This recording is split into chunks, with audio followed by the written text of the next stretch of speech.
Ces attaques ont causé des milliers de morts et de déplacés, des viols de femmes et des violations massives des droits de l'homme. Face à la persistance de ce cancer qui mine le pays au nord-est et aux difficultés rencontrées par les troupes de la mission des Nations Unies pour la stabilité du Congo,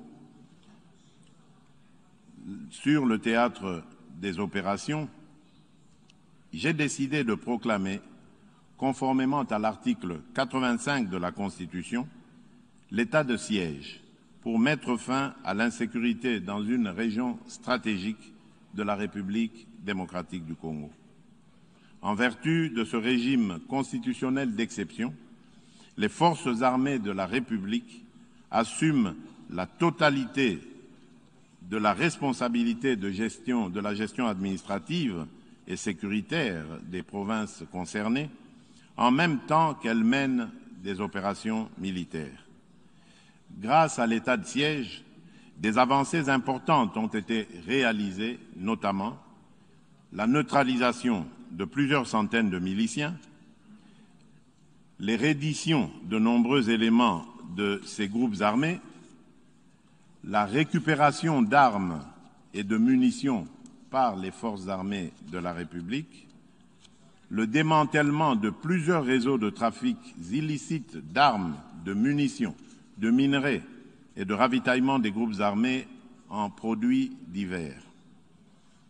la récupération de nombreuses localités de l'Est du pays qui étaient jadis occupées par des rebelles,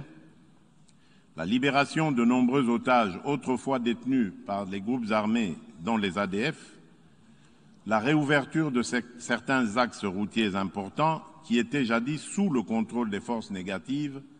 et la réduction sensible des incursions contre la population civile. Ces résultats constituent une opportunité à capitaliser en nous mobilisant tous, communauté internationale, dirigeants et peuple congolais, afin d'en finir, une fois pour toutes, avec le cycle infernal de la violence imposée par les forces négatives qui écument le nord-est de la République démocratique du Congo et de consolider la paix, la sécurité et la stabilité dans la région des Grands Lacs. C'est pour cette raison que le gouvernement de la République démocratique du Congo maintient et amplifie la pression sur les groupes armés et leurs complices et que l'état de siège ne sera levé que quand les circonstances qui l'ont motivé disparaîtront. En outre, il est essentiel que l'application à la République démocratique du Congo des mesures de notification préalables au comité des sanctions de l'ONU, imposées par le paragraphe 5 de la résolution 1807 pour toute importation d'effets militaires par le gouvernement de mon pays ou toute prestation d'assistance, conseil ou formation liée aux activités militaires des forces armées et de sécurité de la République démocratique du Congo soit levée. Et ce, d'autant plus que le gouvernement a la mission constitutionnelle d'assurer la sécurité des personnes et des biens sur toute l'étendue du territoire national. Des sanctions sévères et exemplaires soient prises contre tous les réseaux mafieux, qu'il s'agisse de pays transit ou de destination,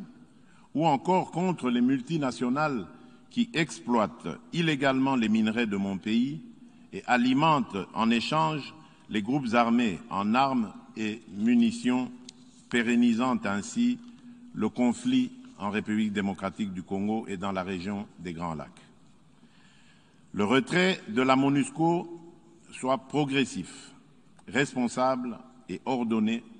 conformément à la résolution 2556-2020 du Conseil de sécurité de l'ONU. Monsieur le Président, en application de cette résolution,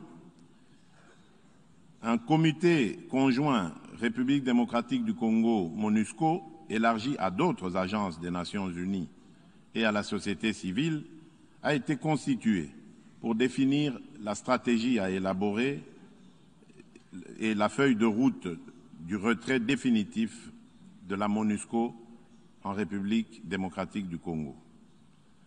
Le gouvernement de mon pays souscrit au plan de transition pour le retrait échelonnée, responsable et durable de la MONUSCO, élaborée par ce comité conjoint en collaboration avec la société civile. Pendant la période de transition qui expire en 2024, la République démocratique du Congo attend des Nations unies et du Conseil de sécurité qu'ils donnent tous les moyens nécessaires à la MONUSCO et à sa brigade d'intervention rapide afin qu'elles remplissent leurs mandats et missions respectifs conformément à la résolution précitée. Il s'agit de s'assurer que les troupes y déployées aient les capacités et les moyens requis, y compris la formation nécessaire répondant aux exigences de la réalité sur terrain et de la guerre asymétrique que mènent actuellement les groupes armés et les terroristes dont l'existence en République démocratique du Congo ne peut être contestée. Monsieur le Président, Mesdames et Messieurs les chefs de délégation, en République démocratique du Congo comme partout ailleurs au monde, sans la sécurité et la paix durable, rien ne peut se construire.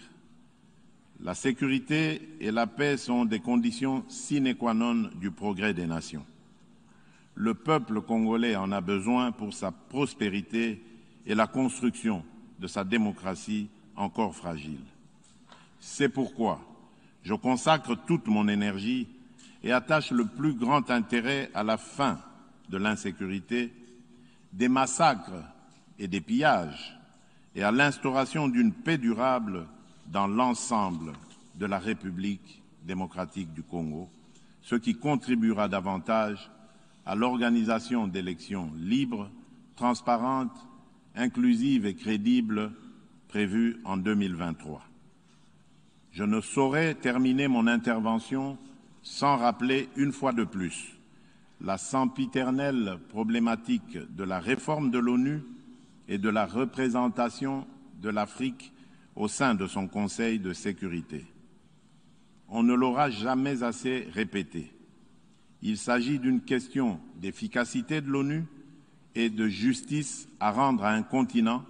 mieux à un pan entier de l'humanité dont le rôle ne cesse de s'accroître chaque jour davantage dans la conduite des affaires internationales. En vérité, la revitalisation de l'ONU, retenue pour nos discussions au cours de cette session, est aussi à ce prix. Les Nations unies commettraient une faute politique grave en restant toujours dans la rationalité des rapports de force issus de la guerre mondiale de 1940-45, il y a 76 ans. À ce sujet,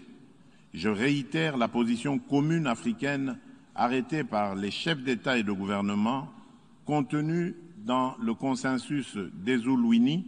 et dans la déclaration de Sirte. Il s'agit de représenter l'Afrique par 2 sièges supplémentaires dans la catégorie des membres non permanents et de 2 autres dans celle des membres permanents, avec les mêmes droits, y compris celui de veto, les mêmes privilèges et obligations que ceux des membres permanents actuels. Au nom du peuple congolais, je souhaite plein succès aux travaux de la 76e session ordinaire de l'Assemblée générale des Nations unies. Je vous remercie.